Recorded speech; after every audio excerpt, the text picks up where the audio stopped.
Partnership final accounts में अगर trial balance में provident fund contribution, provident fund investment या फिर इंटरेस्ट ऑन प्रोविडेंट फंड ऐसे आइटम्स दिए गए हो तो हम कैसे सॉल्व करेंगे। हेलो एवरीवन, आज के इस लेक्चर में हम एक ऐसा ही बहुत इंटरेस्टिंग प्रॉब्लम देखने वाले हैं बच्चों, आपके टेक्स्ट बुक में से illustration number 8 on page number 43। So let's begin. देखिए, let's read the problem. Nene and Kane are partners sharing profits and losses in the ratio 6:4. From the following trial balance and adjustments given below, prepare trading and profit and loss account for the year ending and balance sheet as on that date. ठीक है, तो trial balance हमारे सामने है बच्चों। Trial balance में as we all know सारे जो भी डेबिट कॉलम्स में आइटम्स होते हैं वो कहां जाते हैं, either trading profit and loss account के डेबिट में या फिर बैलेंस शीट के एसेट साइड पे। ठीक है, सारे डेबिट कॉलम के आइटम्स और जो भी सारे क्रेडिट कॉलम के आइटम्स है बच्चों वो कहा जाएंगे, ट्रेडिंग प्रॉफिट एंड लॉस के क्रेडिट में या फिर बैलेंस शीट के लायबिलिटीज साइड पे। Alright, so now let us bifurcate these items one by one. पहला क्या है, देखो कैपिटल है, we know capital will go to balance sheet. Sundry debtors balance sheet, sundry creditors balance sheet. Rent, rent कहा जाएगा debit balance है, मतलब ये एक्सपेंस है, profit and loss account. Stock, opening stock है ये तो ट्रेडिंग अकाउंट में जाएगा। Premises, this is our asset तो बैलेंस शीट में। Salaries, profit and loss account. Discount, देखिए डिस्काउंट के आगे ना दो आइटम्स दिए गए हैं। नाउ जो भी डिस्काउंट डेबिट है दैट मींस ये हमने अलाउ किया है, so that becomes our expense. और जो डिस्काउंट क्रेडिट में दिख रहा है वो हमें मिला है तो वो हमारा इनकम हो जाएगा। दोनों भी आइटम्स हमारे प्रॉफिट एंड लॉस अकाउंट में जाएंगे।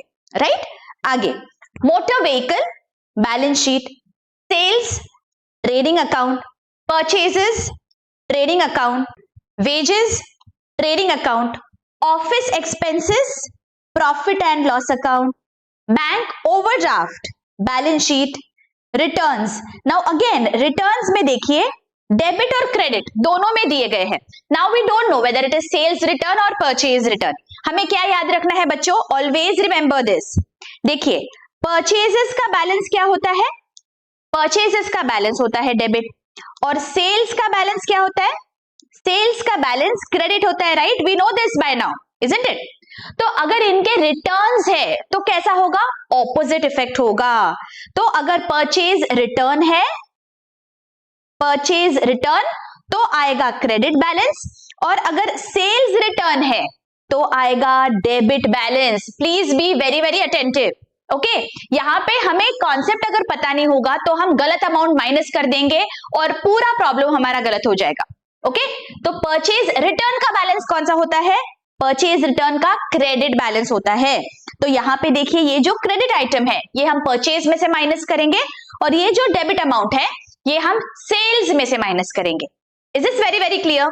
Okay, next provident fund investment. अभी ये क्या है, देखिए बच्चों जब प्रोविडेंट फंड में एम्प्लॉय जो होता है मतलब हमारी पार्टनरशिप फर्म कुछ पैसा डालती है उसे हम बोलते हैं प्रोविडेंट फंड कंट्रीब्यूशन। ओके, ये कंट्रीब्यूशन होता है जो एक्सपेंस हो जाएगा for the firm. Okay, provident fund contribution जो होता है वो जाता है प्रोविडेंट फंड में और ये जो फंड होती है ये बिलोंग किसे करती है, it belongs to the employees. और ये जो फंड है ये हमारे लिए for the firm it becomes a liability.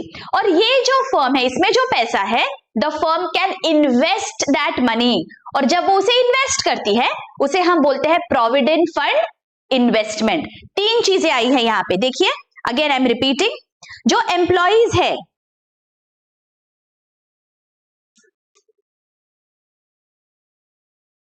Employees को जो हमारी फर्म है पार्टनरशिप फर्म ये कुछ कंट्रीब्यूशन देती है फॉर पीएफ, प्रोविडेंट फंड का शॉर्ट फॉर्म होता है पीएफ, जो हम पीएफ के लिए कंट्रीब्यूट करते हैं। ठीक है, ये जो सारे एम्प्लॉइज का मिलकर एक हर साल कुछ ना कुछ कंट्रीब्यूशन होता है, this is going to be there every year. तो ये जो है for the firm this is an expense. अगर एक्सपेंस है तो प्रॉफिट एंड लॉस के डेबिट में जाएगा। Very very important, I want 100% attention here, very important this is. Okay, और ये जो कंट्रीब्यूशन है बच्चों ये सब इकट्ठा होता है और उसका एक फंड बनता है जिसे हम बोलते हैं प्रोविडेंट फंड, ठीक है, पीएफ जिसका शॉर्ट फॉर्म है। अगर आपके पेरेंट्स सैलरीड होंगे तो आपने उनसे सुना होगा हमारा पीएफ इतना कटता है हर महीने का, उतना जो अमाउंट है उनकी सैलरी में से एक फंड में जाता है, उस फंड का नाम होता है प्रोविडेंट फंड, ठीक है। ये जो फंड होती है ये होता है फंड जमा होता है and at the end of a certain period या फिर एट द रिटायरमेंट ये जाता है एम्प्लॉइज को। So actually this fund it belongs to employees, okay, it belongs to the employees of the firm, लेकिन ये जमा किसके बैलेंस शीट में है, ये होता है एम्प्लॉयर के बैलेंस शीट में, यहाँ पे पार्टनरशिप फर्म के बैलेंस शीट में, इसीलिए बिकॉज ये किसी और का है और ये हमारे बैलेंस शीट में है, ये हमारा ऑब्लिगेशन बन जाता है, तो इसीलिए ये हमारा लाइबिलिटी है। तो बैलेंस शीट के लाइबिलिटीज साइड पे आपको प्रोविडेंट फंड दिखेगा, ऑलराइट। और ये जो प्रोविडेंट फंड है ये पैसा इकट्ठा हुआ है तो क्या करेंगे, इस पैसे को फर्म इन्वेस्ट करती है, तो इसे हम बोलते हैं प्रोविडेंट फंड इन्वेस्टमेंट। क्या हुआ, एम्प्लॉइज से पैसा लिया, ये जो पैसा है इसे एक फंड में जमा किया, ये बताया कि बाबा ये हमारा ऑब्लिगेशन है, this is not our money, we are going to return it to you. तो ये जो पैसा पड़ा है उसका क्या करेंगे, उसे इन्वेस्ट कर देंगे कहीं पे, any investment, this is our asset, right, it is going to earn us money, तो ये बैलेंस शीट के एसेट साइड पे दिखेगा because this is an investment, alright. और अगर इन्वेस्ट किया है तो जाहिर है कुछ ना कुछ इनकम जरूर मिलेगा, तो उसे हम बोलेंगे interest on provident fund investment, जो भी इनकम होगा, interest on provident fund investment, PF is the short form of provident fund.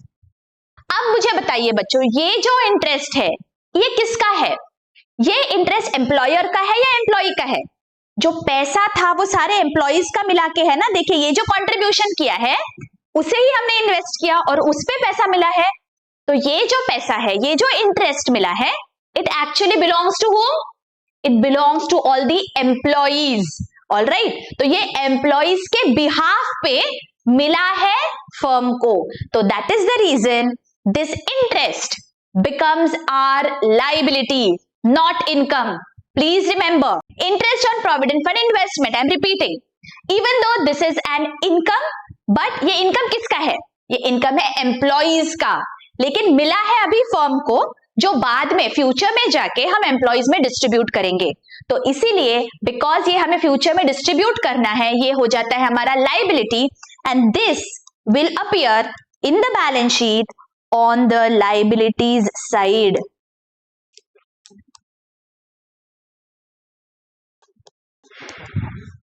Is this very very clear? ये देखो, ये चारों आइटम्स मैंने यहाँ पे आपको एक्सप्लेन किया है बच्चों, दिस इज एक्सट्रीमली इंपॉर्टेंट, ये आप कॉन्सेप्ट समझ लीजिए कि ये क्या फ्लो है इसका। I am taking the efforts to ensure कि सारे कॉन्सेप्ट्स आपको बहुत अच्छी से समझा दूं।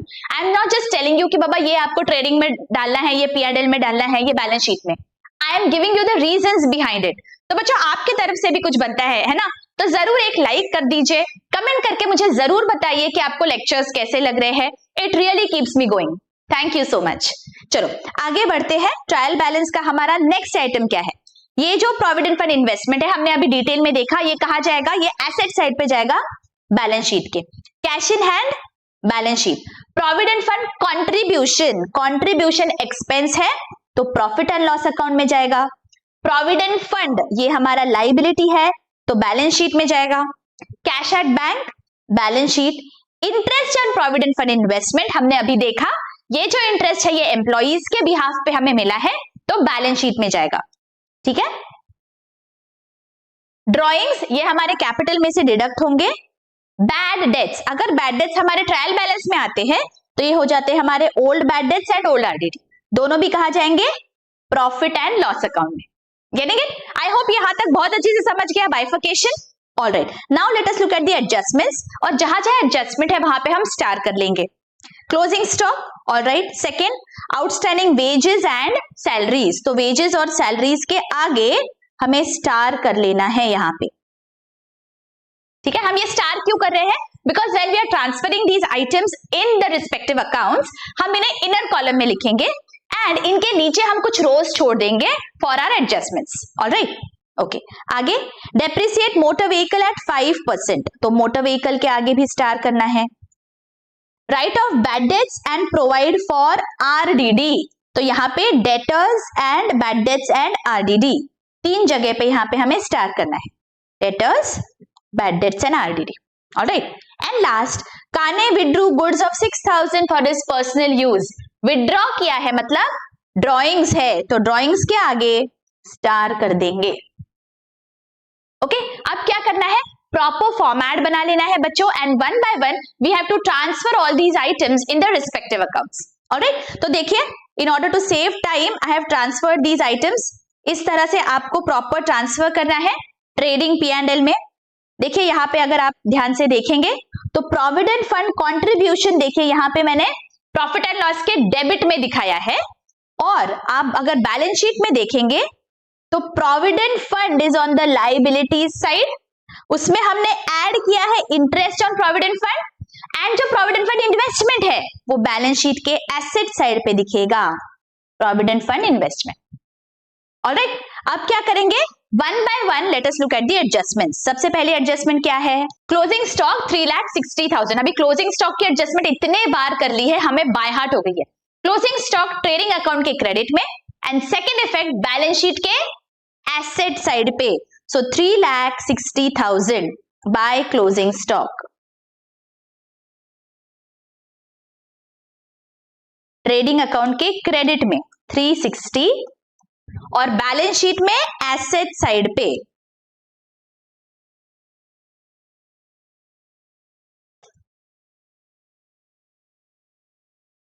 Okay. Next, outstanding wages and salaries. Outstanding expense है तो हमें क्या करना है, रिस्पेक्टिव एक्सपेंस में हमें ऐड करना है। Why, because it belongs to this year, तो इस साल के P&L में या इस साल के ट्रेडिंग में डेबिट होना चाहिए। और ये जो एक्सपेंस है ये आउटस्टैंडिंग है, मतलब ये हमारा ऑब्लिगेशन है, तो ये बैलेंस शीट में लायबिलिटीज में आएगा। तो वेजेस में 3,000 और सैलरीज में 2,000 ऐड कर लेते हैं। वेजेस में 3,000, आउटर कॉलम 13,000, ऐड आउटस्टैंडिंग, और सैलरीज में 2,000, तो यहां पे P&L में 2,000 हम ऐड कर लेंगे, ऐड आउटस्टैंडिंग, और तुरंत सेकेंड इफेक्ट बैलेंस शीट के लायबिलिटीज में, लायबिलिटी साइड पे चलते हैं, यहां पे हम लिख लेंगे outstanding wages and salaries 3,000 and 2,000। Alright, अच्छा आगे, depreciate motor vehicle at 5% per annum. Motor vehicle कितने पे दिख रही है बैलेंस शीट में, लेट अस सी। बैलेंस शीट में देखो मोटर व्हीकल 3,70,000, इसका 5% दैट इज 18,500, तो हम 18,500 यहां से माइनस कर देंगे, लेस डेप्रिसिएशन,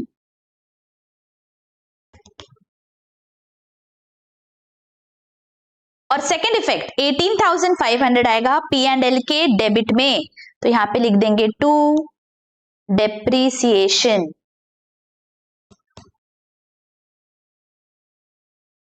ओके, आगे, right off bad dates 5,000 and RDD 5% of debtors.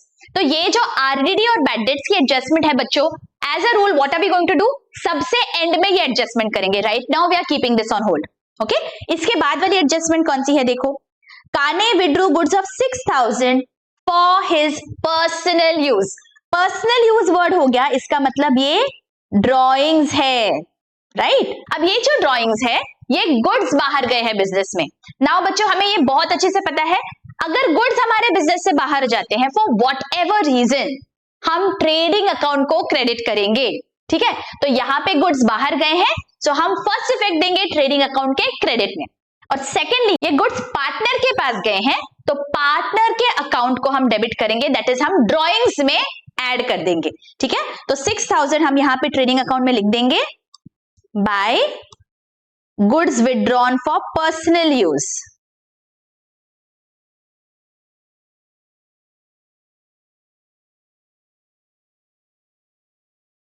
$6,000 and secondly drawings में 6,000 हम ऐड करेंगे. इसका मतलब कैपिटल से माइनस होते हैं ड्रॉइंग्स, राइट? तो कैपिटल से माइनस हो जाएगा 6,000. तो यहां पे हम लिख देंगे लेस गुड्स विथड्रॉन, या सिर्फ ड्रॉइंग्स भी लिखेंगे तो भी चलेगा. प्लीज रिमेंबर आपको काने के अकाउंट से माइनस करने हैं 6,000. अच्छा, अब क्या बचा? अब जो हमने एडजस्टमेंट होल्ड पे रखी है ना बच्चों, बैड डेट्स वाली, वो देख लेते हैं. Write off bad debts at 5,000. 5,000 हमारे बैड डेट्स है. वी हैव टू रिमेंबर जो भी एडजस्टमेंट्स में बैड डेट्स और आरडीडी आते हैं बच्चों, वो क्या है हमारे न्यू बैड डेट्स और न्यू आरडीडी. हमने ये फॉर्मूला देखा है बहुत अच्छी से. Let us revise that formula once more. P&L के डेबिट में क्या आता है? ओल्ड बैड डेट्स, उसमें हम ऐड करते हैं न्यू बैड डेट्स, उसमें ऐड करेंगे न्यू आरडीडी और माइनस करेंगे ओल्ड आरडीडी, राइट? न्यू के फिगर्स जो है वो एडजस्टमेंट से मिलते हैं और जो ओल्ड के अमाउंट्स है वो हमें ट्रायल बैलेंस से मिलते हैं, राइट? तो ये जो बैड डेट्स है 5,000, this is our new bad debts. तो हमारे फॉर्मूला में P&L के डेबिट साइड पे जाएगा. एंड सेकेंडली डेटर्स में से माइनस होगा इन द बैलेंस शीट. तो चलो कर लेते हैं 5,000. यहां पे हम ऐड कर लेंगे 5,000, ऐड न्यू बैड डेट्स, और तुरंत सेकेंड इफेक्ट 5,000 माइनस होगा डेटर्स में से in the balance sheet on the asset side. तो यहां पे 5,000 माइनस.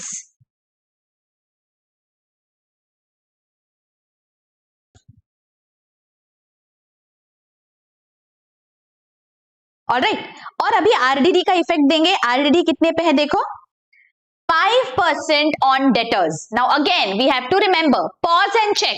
डेटर्स की बैलेंस कितना है? अभी डेटर्स जो बैलेंस शीट में दिख रहे हैं वो देखो क्या है, 4,45,000.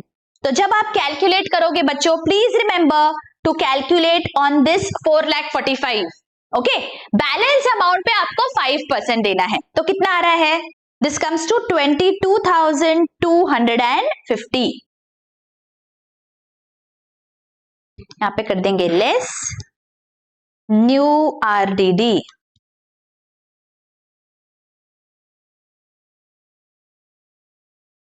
और तुरंत इसका सेकेंड इफेक्ट 22,250 हमारा जो यहां पे फॉर्मूला है उसमें हम ऐड कर लेंगे 22,250, ऐड न्यू आरडीडी. कितना आ रहा है?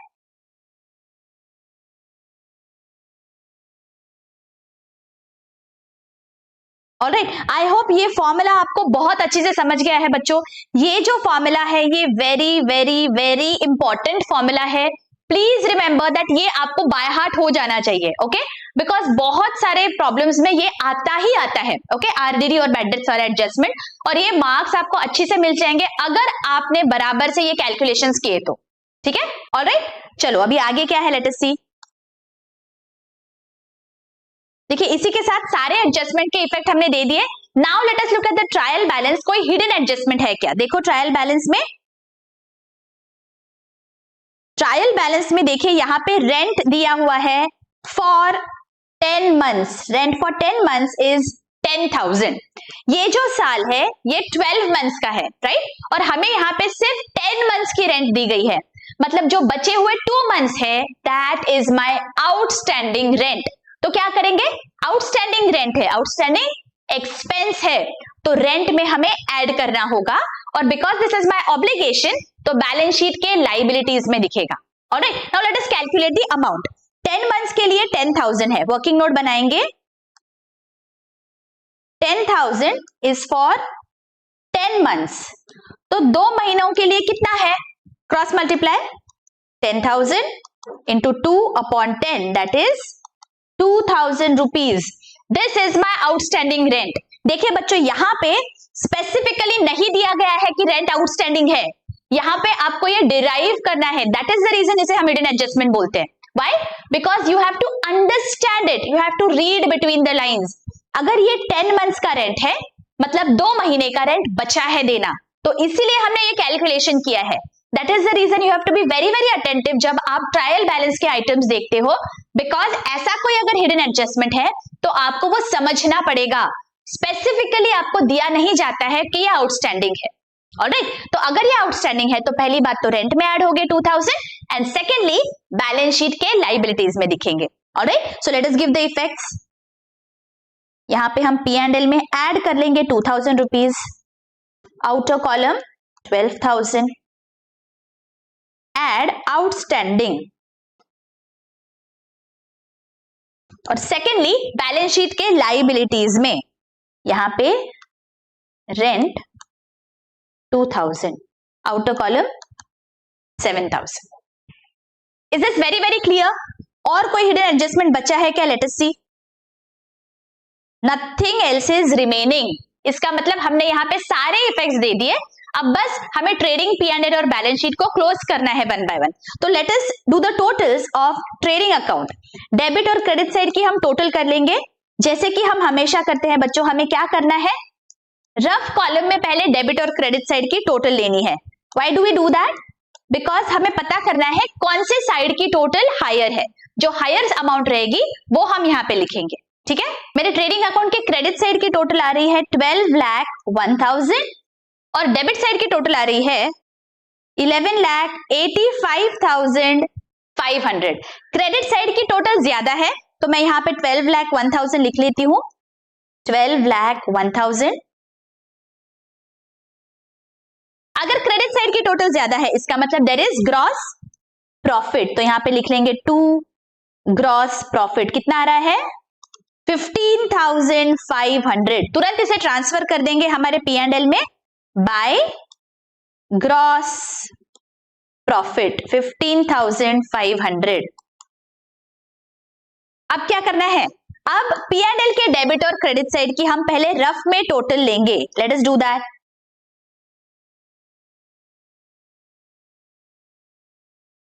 मेरे डेबिट साइड की टोटल आ रही है 2,30,200 और क्रेडिट साइड की टोटल आ रही है 16,450। मतलब डेबिट साइड की टोटल ज्यादा है बच्चों यहाँ पे, इसीलिए मैं आपको बोलती हूँ बच्चों दैट इसे आप पहले रफ में करो। देखिए ये केस में आपकी डेबिट साइड की टोटल ज्यादा आ गई।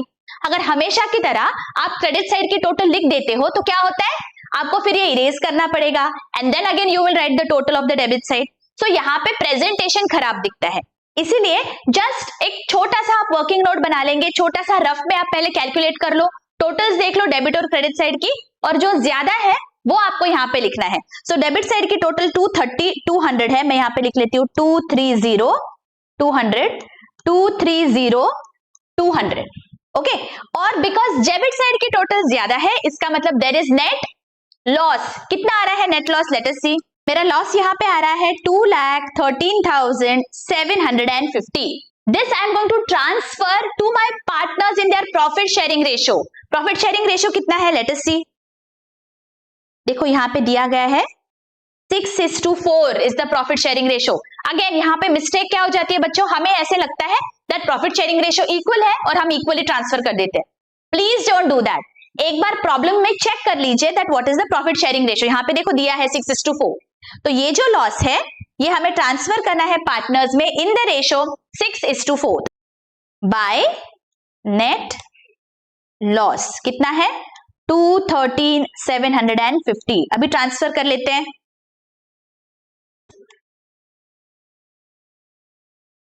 $250, 85,500। ओके, नाउ अगेन ये लॉस है बच्चों, तो लॉस का क्या करेंगे? कैपिटल से डिडक्ट होगा। हमें हमेशा आदत होती है ऐड करना है कैपिटल में बैलेंस शीट में जाके। Please don't do that. ये लॉस है तो कैपिटल्स में माइनस होगा, तो माइनस कर देंगे हम यहां पे less net loss 128,250, outer column 13,51,750 और यहां पे भी माइनस हो जाएगा less net loss 85,500, outer column 8,93,500। Getting it?